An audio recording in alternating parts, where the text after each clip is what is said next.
Namaskar and welcome to this exciting episode of Sattology, debunking mythology. Sattology means science of truth, a study of truth, and opposite of that is mythology, which means science of fake life imagination or study of fake life imagination. I have a very, very special guest, and he has come up and surprised us all with his research. He travels with his camera and creates a story through his images, through his camera, his own camera. So without delay, let us welcome Dr. Rajesh Kumar Singh. Namaste Aditya ji, once again, pleasure to meet you, and namaste to everybody who is online. It's again pleasure to interact with everybody. So like every time, I would be bringing a new aspect of our Indian culture, which is very rich and is not fully known, not to say fully known, but very little known. So today we will be talking about one aspect of Shiva, the omnipresent supreme consciousness in which we Sanatanis believe. And I have talked about the Shiva, his many aspects. So today we'll be talking about Tripurari Shiva. Now, why is he called Tripurari Shiva? We will see, and how he has, or this aspect has influenced the Indian art form from the ancient period to almost current period. Mostly, you know that art forms have been influenced with the devotion.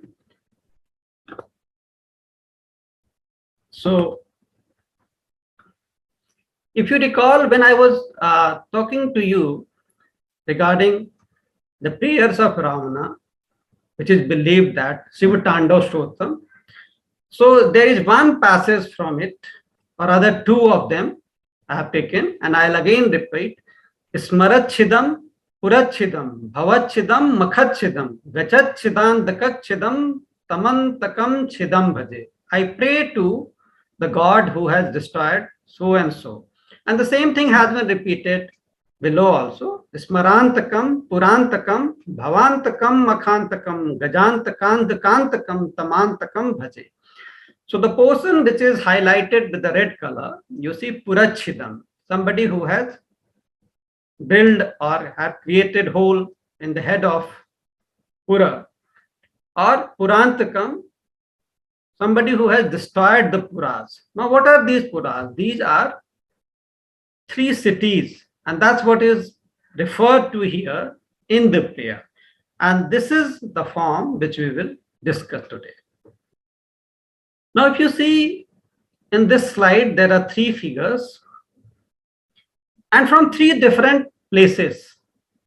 So the tale or the legend or the story, whatever you feel, you call it, and we call it a devotional representation. And these are from different temples, from different parts of the country, that is India, the modern country, the India. Of course, earlier it was a larger area, and these traditions were present everywhere. So in the very first figure F1, which is from southernmost state, Tamil Nadu, there's a place known as Kanchipuram. Kanchipuram was the capital of the Pallava dynasty, which ruled for about 600 years. They were great builder. They built temples to a large extent in Mahabalipuram and in Kanchipuram, the capital, and some of the temples in the purest form. When I say purest form, they are in the original form. In some other temples like Bharadraj Perumal temple, there has been additions or enhancement in later days period. So here you can see in one of the cells surrounding the temple, Shiva has been represented with bow and arrow, and he is forearmed, and he is aiming somebody. Now this depicts that he is aiming to destroy somebody.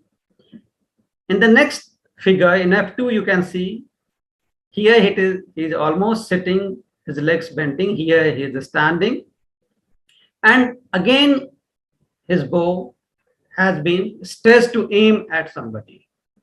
And this picture is from Maharashtra state. I have already talked about the Ellora caves, which are located in Maharashtra. And this is from the temple number 16. Archaeological Survey of India has numbered it. So this is from the temple number 16, which is also known as the Kailasha, the abode of the Shiva. The first one is known as Kailas Nathara temple, something which belongs to the Lord of the Kailas. And this temple is itself known as Kailas, where Lord resides, or Bhagavan Shiva resides. And this is from the regime of the Rashtrakuta rulers. And the third picture, where you see Shiva fully standing, his hands stretched out of the forehead, hands two are aiming towards three castles. You can see three structures here in a series or in a single row. 1, 2, and 3. So these are nothing but three castles. And they represent three puras. Puras means cities. And here you can see Brahma. So what you see here is that the same tale or the same story has been depicted, and it highlights the kind of liberty Indian society has given to its people since time memorial, from the very beginning. It's almost more than 2500 years when you see the art in permanent medium in stone, and you have different depiction. The depiction can be temporal, the depiction can be textual, the depiction can be spatial. The difference is allowed. Nobody says, no, this is the way you have to carve it. This is the way our God or Bhagwan has to be represented. So devotee has full liberty, and those who sculpted it, those who conceptualized it, of course, there are texts also available now. They were written that time, and based on that, these were carved here. Now, we move to southern Karnataka state, and this temple I have been talking to you about earlier also. This is Hoysala temple in Karnataka, in Hassan district in Halibut, with profusely carved panels here, which belong to many episodes from the Shiva Puran, the Bhagavata Puran, and the legends of Rama, Sri Krishna.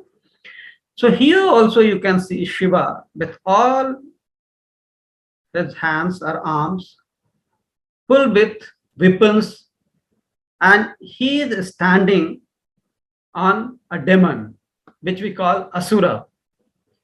So what is Shiva doing here? Shiva is crushing Tripurasura. Now what is Tripurasura? Tri or three. Tri in English means three, and in Sanskrit or Hindi also, three means teen or three.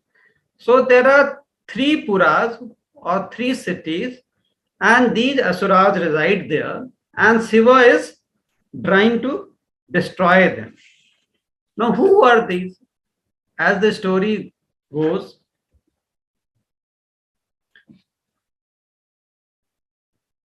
Tarkasur was a demon king whom the son of Shiva, the elder son Kartikeya, he is also known as Murugan in southern India, had killed because he was troubling all the sages and other people. Now when Tarkasur died, he had three sons, Vidyunmali, Tarakaksh, and Kamalaksh. So they were devotee of Shiva. So there was no issue. However, as it happens, they wanted to acquire great power. So they started doing hard penance. Tapasya, we call it tapasya, tapah acharati, tapasya. So they started doing hard penance and tried to please Brahma, the Bhagavan Brahma who created the universe as per our belief system. So Brahma was pleased, and then he said that, what do you want? So in all our tales, you'll find that these demons, whosoever would do penance to please either Vishnu, Brahma, or Shiva, as the story goes, they would ask for amaratva, meaning they don't want to die. Nobody can kill them. Ravana also wanted that, and Bhashmasura also wanted that. Similarly, Hiranyakashipu also wanted that. So these three demons, Vidyanmali, Tarkaks, and Kamalaks, they also pleaded for that. But of course, every time the Bhagavan, the devotee would say, no, nobody here will live during all the time come. Nobody is Amar. Someday, sometime, everybody has to go from this world, has to die. So ask for some other boon. So what they ask is that, kindly give us 3 castles to each one to each one of us, constructed of iron, one on earth, another of silver, which would be in air or atmosphere, and the third one made up of gold, in heaven or in space. And all of the 3 shall be revolving. They shall be in the motion. And nobody would be able to destroy them, except when once in 1,000 years, they all 3 will come in a row. And in that very moment only, these 3 castles will be vulnerable. So in a way, they ask that, as the demons would believe, that they have asked for Amaratva. Means no power is there which can destroy all the 3 castles. During that occasion, when once in 1,000 years such a situation will arise. So Brahma said, okay, tathastu, so be it, aisa hi ho. So they were very happy. So they started living happily there. And they were great devotee of Shiva. Now here I'll pause. And what I would say that here in this description, this demon represents all the 3 brothers combined here. Now we move to another temple in the state of Karnataka, in northern part, and I have also talked about it earlier. So there is a temple dedicated to Shiva by the name of Birupach. And this is figure F1, you can see. This is the gateway, which is known as Gopuram. And then you have the Garbhagriha of Vimana here. This is the Mandapa, second structure. And the third one is the Garbhagriha. And this is the rectangular periphery around it. So once you enter from this gateway, so you are here. And there is a Mandapa just before the Garbhagriha or the main temple. And in figure 3, now you are in the Mandapa. Once you go through this gate, you will go to the Garbhagriha, where you can sit and pray and have the darshan or the audience with the God or the Bhagavan here. Now, here on the panels and in the ceiling, there are beautiful paintings. An Indian tradition, paintings, that is Chitrakala, or paintings have been described as the best form of fine arts. In fact, there is one treatise which is known as Vishnu Dharmottara, which is dated to 6th century Common Era. And there, the portion which is related to Chitra Sutra or paintings, there it is written that the paintings are like kings in men. Kings believed to be with all the good qualities, so that they can, he will be the ruler and will take care of the citizens in that time. And there are other descriptions also. So why it said that? Because in sculptures, you cannot put color. But here the artist gets the freedom to describe the theme in various hues and color. Now, from this ceiling, there are a lot of panels depicted here. There are Dasa Avatara, that is 10 incarnation. There is Kalyan Murti, marriage of Shiva with Parvati. And in fact, this mandapa is also known as Kalyan Mandapa, and a marriage is being solemnized here. So one of the panels shows the story or the tale or the legend of Tripurantaka. And here on the right side, I have marked with the green arrows, you can see the 3 Tripuras. That is 3 cities which I was talking about, and they are shown in circular and rather spherical. Here it's 2-dimensional panel, so it's circular, but it's showing you the spherical cities. They are moving around and they will come once in a row, and Shiva has aimed. Here you can see Shiva on a chariot which is driven by Brahma, and as the story goes that Shiva takes the strength of which various gods give it to him, and Vishnu becomes the arrow, and Vasuki, the serpent, becomes the bow, and at the very right opportune moment, he aims and destroys the Tripuras, and that's why he is called as Tripurantaka or Tripurari Shiva. And when these 3 cities become converted into ashes, rock, so he put the ashes and put 3 marks here. And in India, mostly in southern India, you will say it is known as Tripund, that people still, those who pray at the great devotee of the Shiva, they put the 3 marks here, and that is mainly of ashes, or it can be of any other material, chandan, etc. also. So this represents this part only. Now, this is a representation as per Shiva Purana.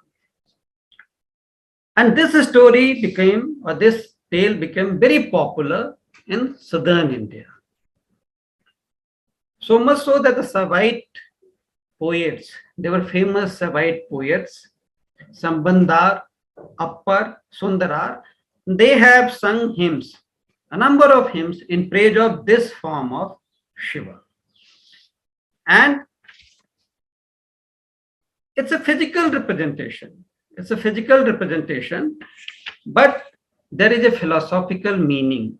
In Indian philosophy, in Sanatana Dharma, in Indian religion system, there are stories written to popularize, to convey the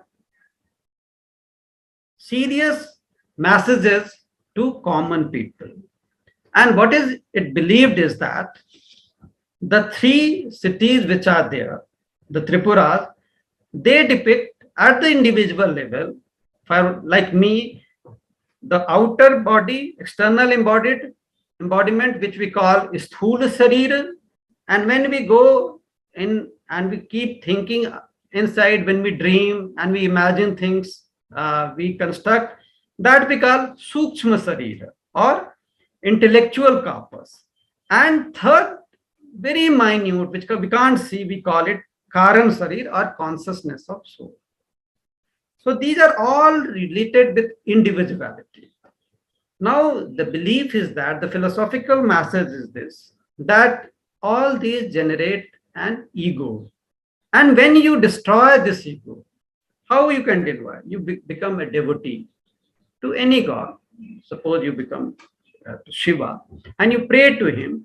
And when you merge all these forms into the supreme consciousness, which is Shiva, so you destroy it, and this Tripura comes to an end, and Shiva becomes your savior as a Tripurantaka.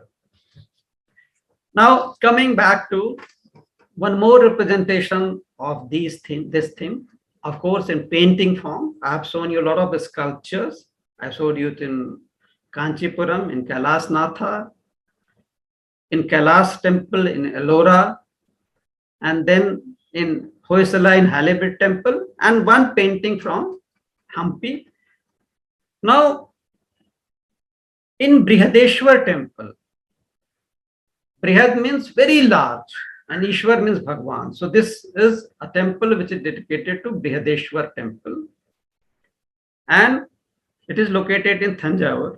You must be knowing about it. I have also talked about in many earlier talks. And this is the Bimana of the temple. Now, what is very interesting is that in this part, you say Gopuram is very high, and Bimana, that is the Garbhagriha, the main part of the temple where Bhagwan resides, is smaller. I'm showing you the architectural difference, and this is very important also. But here you see in 10th century, 11th century, during the Chola Empire rule, Rajaraja Chola and his son Rajendra Chola, and thereafter, the largest or the tallest Bimana was constructed. Now, when you enter the temple, you can go through the mandapa inside and have the audience with the Shiva Linga. But generally, those who would have visited, I don't know how many of you have visited here, but next time when you go there, try to see these paintings, though they have been depicted in a gallery also, they are copies. So here, from the exterior, you have to climb to the level of the Shiva Linga. Shiva Linga is, of course, in the center here. And between the exterior, that is this path, which is here, you can say cream color. Once you climb, after this grill is opened, iron grill has been put to protect the sculptures and the paintings there. And when you enter here, this is the Shiva Lingam in the plan you can see, and this is the interior wall. And from outside, you enter from this side, from this grill. This grill represents this pathway. And when you move along this, there are grills to provide lights. I mean, there are passages to provide light. At that time, devotees could go it, but over the period, people won't understand the importance and try to destroy some part because of their lack of awareness. So, a lot of paintings and idols have been placed. Now, I'll show you one of the paintings which is unparalleled in Indian art form. And this is the passage which I was talking about. This gallery is nothing but this passage. When you move around it, so it's only 2 meters. And on the exterior, and this is the wall which is exterior of the Garbhagriha. Shiva Linga is inside, and here you can enter from the outside, and through passage, when you move around it, you can see a lot of paintings. And one of the awards, 3 meter into 4 meter, shows the story of the Tripurantaka.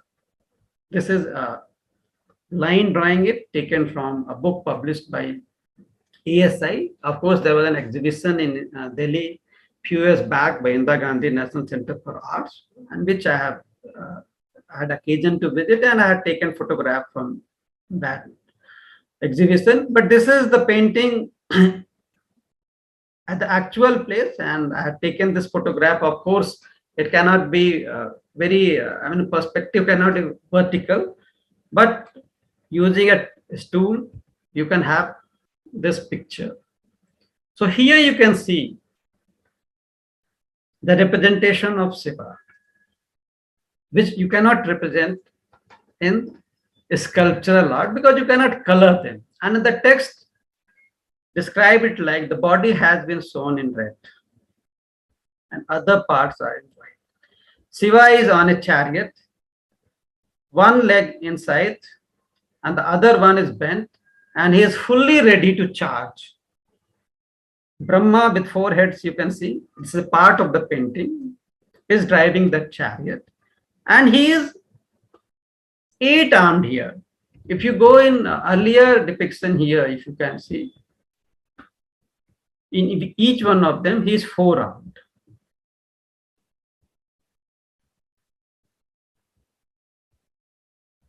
But here he is eight-armed.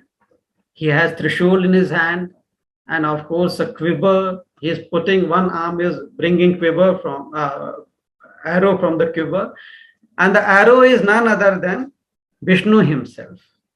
So there are a lot of symbolic representation, and this is the best representation of the Shiva as Tripurantaka in Raudrapan. We have 9 moods, 9 rasas, and Raudra is where you are very angry, you want to kill somebody or destroy somebody, of course with a purpose, with a genuine purpose, not because of reason, because the 3 brothers who were devotee of Shiva, when they acquired power, over a time period they became ahankari, they had a lot of ego, then they started troubling the peace-loving people, because when power comes to you, you want to demonstrate that in a wrong way. Everybody cannot control it. So this is the message here. Those 3 brothers then started troubling the sages, the common people, and then all them and the gods, they went to Brahma, prayed that how to stop it. So Brahma then told that I have myself given this boon, so it won't be right for me to kill them or save from them. You go to Shiva, and then they do go to Shiva, and even though they were devotee of Shiva, then Shiva, when he comes to know about this, and there are difference in narration, the stories do differ. So then he said that, okay, I will teach them correct lesson. So here it is also said that not that Shiva has to actually kill them. He smiled, in fact laughed heavily, which we call attahas. And here you can see that expression on the, he's fully charged. It's the support of all the gods, Brahma here, Vishnu as bow, and sun and moon as the wheels of the chariot. But he doesn't have to actually shoot the arrow. That is another version which is very popular in the southern India. And lastly, what I would like to emphasize, that you see the richness of the Indian art. The first figure which you see is from the paintings from the caves of Ajanta. This is Bodhisattva. He is in Shant Mudra, totally at peace with him. And contrast the expression on the faces with the right figure, that is figure 2, Shiva in a Raudra room, in full of anger. Here you see the eyes are half closed, ardhanimilit, they are half closed in meditation. Here eyes are fully open, they are bulging. The eyebrows are like bow. Of course, here they are also like that. That is a depiction. Nose and mouth is full, but here nostrils and the lips, they have swollen because of the intense breathing he is taking. So Indian artists have, with all their devotion, have depicted their expression and the feelings which were popular in our text, in our system, very characteristically and very prominently and very faithfully and truthfully. However, unfortunately, not only outside India, people know less about it, but even in India, we don't know much about it. Very few people would know about this, what we call Chola murals, we can call it. This is from the Gupta period, 5th, 6th century, and this is 10th, 11th century. So, but there is a range, and all sorts of emotions and moods have been depicted very truthfully. So that is the richness of the Indian art, which has been devotional. And they keep on inspiring. This is a picture which I have taken from internet. You can see here Shiva in his form in the chariot, sun and moon is there, Brahma is the charioteer, and the three, Vidun, Mali, Tarakach, and the other brother in the three Puras, they are there. So these themes have been inherited and have been represented in the art form. And this is the richness of the culture of our India, which I think you will know by this presentation a bit of it. Thank you very much. Thank you so much, Dr. Rajesh. And it's such an informative presentation. One only question, actually. Shivji is the most popular Devata in the entire world. In terms of even unknown people surprise me in the West. They'll have Shiva tattoo. And he has been regularly promoted or glorified by various like recently Sadhguru is the biggest promoter, Adi Yogi. And so what do you think is the secret behind this popularity of Shivji? Shiva is very simple. Very simple. See, in Linga form, he is everywhere. I mean, even for worship also, you don't have to have, means you can have a face also to it or no face, that is also allowed. And what is said that Shiva is omnipresent, you can, whatever you see is also Shiva, and what you don't see is also Shiva. And Shiva is also known as Bholenath. I mean, Bhola means very simple. So whatever you offer to him in whatever form, see, he doesn't want all those glorified things or rich or ornaments, etc. Very simple things are offered. So that is the region that anybody, whosoever is, he is very intelligent or not intelligent, he lives in forest or he lives in palaces, they all can pray to this, supreme God, which you say, in the way they believe. And that's what you see also, because Shiva, you offer Dhatura, Bel Patra, all these are also available in forest. You pour water, that is also fine. You pour milk, that is also fine. You put Bhabut, that is ashes, that also pleases Shiva. So Shiva has been available, you can see, to everybody in whatever form they want to perceive it. True. And also one of the biggest aspect of Shivji is that he saved the world many times, including like he took the wish and Nilkantha, he became Nilkantha. Yeah. And so when everyone has a problem, even Devta go to Shivji. And one of the biggest help he did to Pandavas was giving them Pashupati Astra to fight. Yes. And that also in the form of Kirat, not as a somebody who is a king or somebody who is staying in Kailash. So yeah. So thank you so much, and thank you all the viewers for watching. I know this video is going to really be loved by everyone because we saw the real pictures here. And do comment and let us know your feedback. Namaste. Namaste. Thank you very much.